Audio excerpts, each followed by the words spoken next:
یہ حسین ہے جس کے نام پاک کی عظمت پوری دنیا میں بحال ہے. دنیا اور زمین والے تو حسین کے نام کا چرچا کرتے ہی ہیں, آسمان پر بھی حسین کے نام کے چرچے ہوتے رہتے ہیں. جنت میں بھی سرداری کا حق حاصل ہے. یہ وہ ہے, بھلا اس کے مقابلے میں کون آئے گا؟ کس کی جرات کرے گی؟ کون ٹکرائے گا؟ جسارت نہیں ہو پا رہی تھی.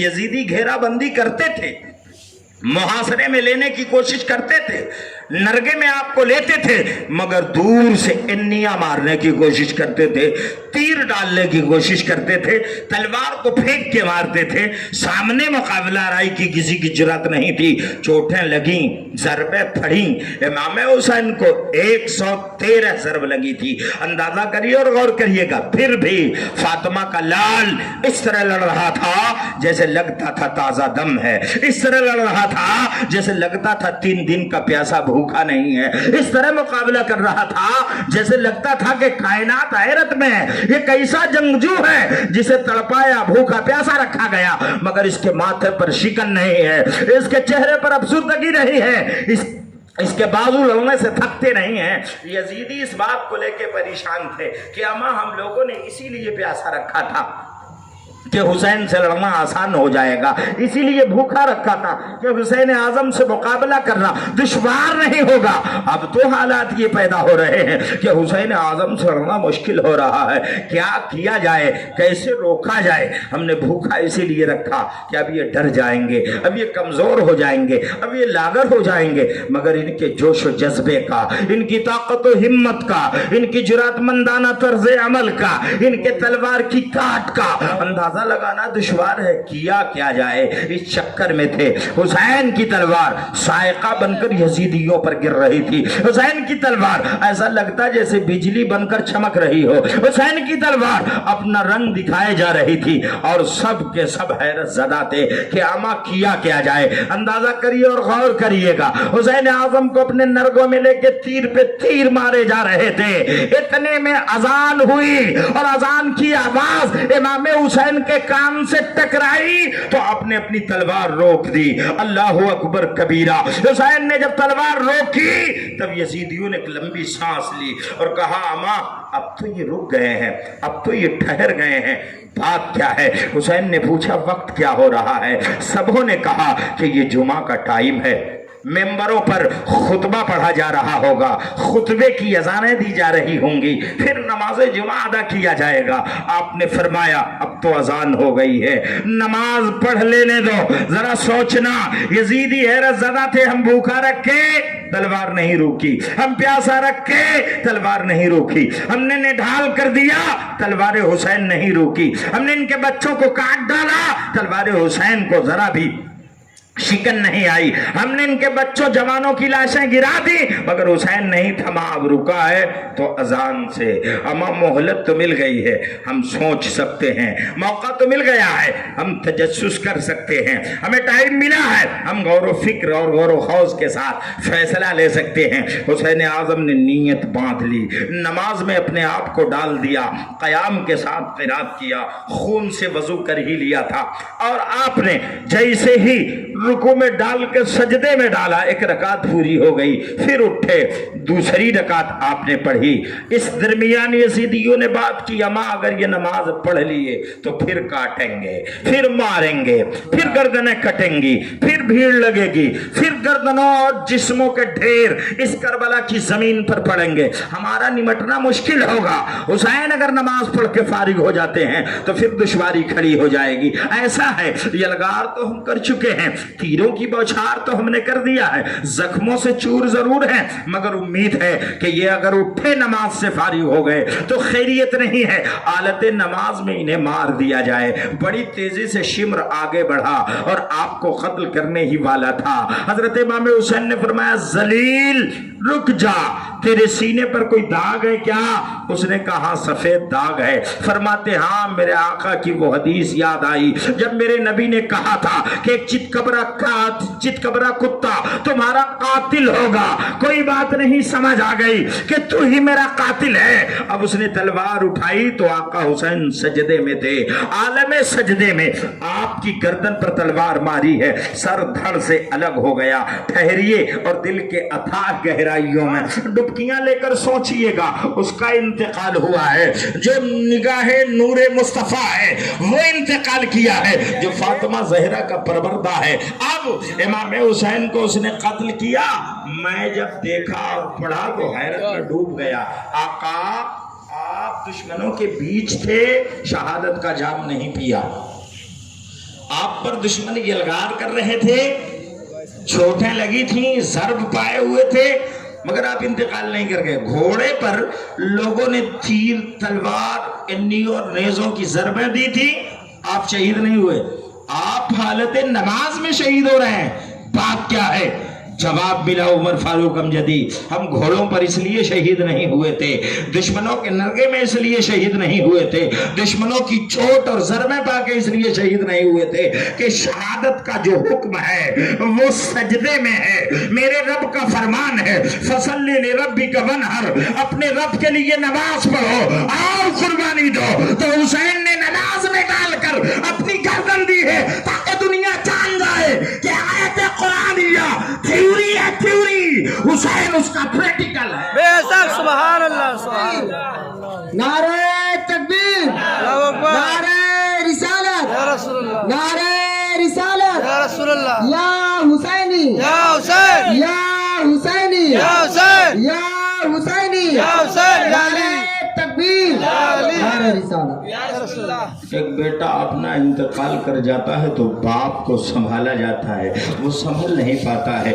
اپنے لال کا انتقال ہو جاتا ہے تو ماؤں کو تمام رشتہ دار سنبھالنے کی کوشش کرتے ہیں، اس کی چیخ و پکار سے محلہ آہو بھوکا سے گونج اٹھتا ہے۔ میں پوچھنا چاہتا ہوں یہ اس کا انتقال ہو رہا ہے جو نگاہ مصطفیٰ کا دل بند ہے، یہ وہ ہے جو جنت کا سردارہ ہے۔ اندازہ کرنا، اپنی جان میرے آقا حسین نے دی اور دنیا کو بتا دیا کہ حق کے لیے جب جنگ کی جاتی ہے تو خبردار دشمن و باطل سے سمجھوتا نہیں کیا جاتا، جان جائے چلی جائے فکر نہیں کرنی ہے۔ ہاں حق و صداقت بلند ہونا چاہیے۔ اب کوئی یہ کہہ دے کہ اماں حقانیت مٹ گئی، قرآن کو اجاگر نہیں کیا جا سکا، تو کان کھول کے سن لے کہ جس کی حمایت کے لیے حسین کربلا میں آئے تھے اس کی حمایت میں ایسی عظیم زندگی ملی کہ آپ کے سر کو یزیدیوں نے نیزے پر اٹھا لیا اور اٹھا کے سمجھا کہ اب حسین قتل ہو گئے ہیں، حسین اعظم کی گردن کٹ گئی ہے۔ مگر انہی میں سے کسی نے کہا اماں ہم نے قتل تو کیا ہے مگر سر لے جانے کا انداز ذرا الگ ہے۔ لوگوں نے کہا کیا مطلب؟ تو کہا ہم جہاں کھڑے ہیں، جہاں ہمارے سر ہیں، ہم نے نیزوں پر حسین کا سر اٹھا رکھا ہے، اب ان کا سر ہمارے سر سے بلند ہے، گویا یہ کٹ کے بھی سر بلند ہے۔ ایسی زندگی تو تابندگی نظر آتی ہے۔ اندازہ کرنا اور غور کرنا۔ اب جب توجہ دی گئی تو امام حسین کے لبہائے مبارک کھل رہے تھے۔ اے سنی صحیح العقیدہ مسلمانوں، مصطفیٰ جان رحمت کی محبت سے اپنے دلوں کو آشنا کرنے والوں، اپنے گھروں میں اپنے لالوں کو رکھنے اور پرورش پر آمادہ ہونے والوں، غور کرنا، یہ وہ حسین ہے جسے نبی نے پالا تھا۔ اس کا حال یہ ہے کہ اپنی گردن حق و صداقت کی حمایت کے لیے دے چکا ہے، قرآن کی شان کے لیے گما چکا ہے، اسلام کی عظمت کے لیے اپنی گردن کٹا چکا ہے، مگر سبق دے رہا ہے تم میرے نانا کے کیسے امتی ہو کہ تم قرآن پڑھنے کا موقع نہیں پاتے ہو، تم میرے نانا کے کیسے امتی ہو کہ تلاوت قرآن کی توفیق نہیں ہوتی ہے۔ اما سنو، میں مدینے کی گلیوں میں قرآن پڑھتا تھا، میں مکہ المکرمہ کی شاہراہوں میں قرآن پڑھتا تھا، میں صحن کعبہ میں قرآن پڑھتا تھا، میں میرے محراب پہ قرآن پڑھتا تھا، مگر اب جب قرآن پڑھنے کی بات آ ہی گئی ہے تو لو میں اپنے سر کو اپنے دھڑ سے علیحدہ کر کے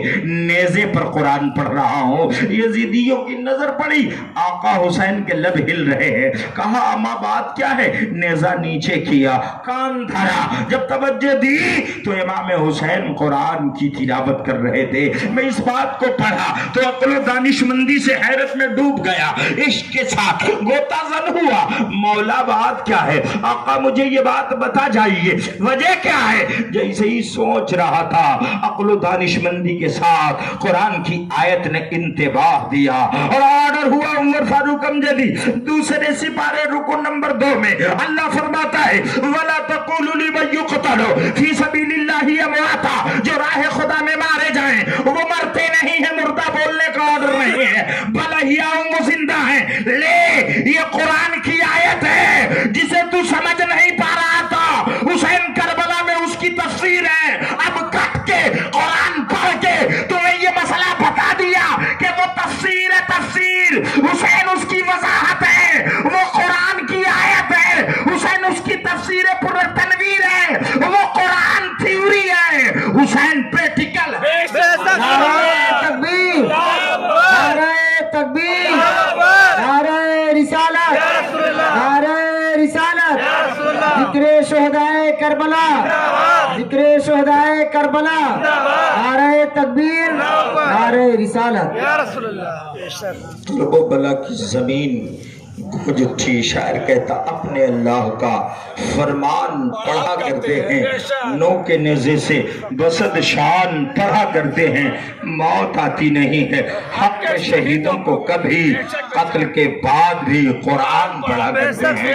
موت آتی نہیں ہے، حق شہیدوں کو کبھی قتل کے بعد بھی قرآن پڑھا کرتے ہیں. تبھی طاہر لاہوتی نے کہا تھا اما تم جو سجدہ کرتے ہو ایسی شدہ مسجدوں میں کرتے ہو، تم جو سجدہ کرتے ہو ٹائل پتھر کی زمینوں پر کرتے ہو، تم جو نماز پڑھتے ہو آرام گاہ ہوتی ہے وہ جگہ. لیکن سنو حسین جہاں نماز پڑھ رہا ہے وہ زمین ایسی ہے کہ ایک ایک ریزے ماتھے میں چبھ جاتے ہیں. یہ وہ زمین ایسی ہے جو سنگ ریزہ ہے، وہ زمین ایسی ہے جو پتھریلی ہے، وہ زمین ایسی ہے جو کنکریلی ہے. اور ایسی زمین پر بغیر مصلی کے آقا حسین اگر سجدہ کر رہا ہے تو غور کرو اس سجدے کا جواب کیا ہے. اب توجہ دیجئے اور غور کریے گا. شریعت کا مسئلہ ہے جو جس حال میں انتقال ہوتا ہے وہ بروز محشر اسی حال میں اٹھایا جاتا ہے. اگر کوئی چوری کر رہا ہو حالت چوری میں انتقال کر جائے تو وہ اسی حال میں اٹھا لیا جاتا ہے. کوئی زنا کر رہا ہو حالت زنا میں انتقال کر لیا جائے اسی حال میں اٹھا لیا جاتا ہے. کوئی سوار پر ہو سواری پر سوار ہو سفر کر رہا ہو اسی درمیان اگر انتقال کر جاتا ہے تو سنیے میدان محشر میں حالت سفر میں اٹھایا جاتا ہے، حالت زنا میں اٹھایا جاتا ہے، حالت چوری میں اٹھایا جاتا ہے، حالت عبادت میں اٹھایا جاتا ہے، حالت ریاضت میں اٹھایا جاتا ہے. اب یہ مسئلہ صاف ہو گیا کہ حسین شہادت کا جام پی رہے ہیں تو حالت نماز میں پی رہے ہیں، حسین شہید ہو رہے ہیں تو حالت نماز میں ہو رہے ہیں، حسین اپنی گردن دے رہے ہیں تو حالت نماز میں دے رہے ہیں. علامہ ڈاکٹر اقبال کہتے ہیں اما ہو سکے تو لائیے دونوں جہاں میزان میں، ہم نے ایک سجدہ زمین کربلا سے لے لیا. اب دونوں جہان کی عبادت ہے، ریاضت ہے، انسانوں کے اعمال صالحہ ایک پلڑے پر رکھے جائیں گے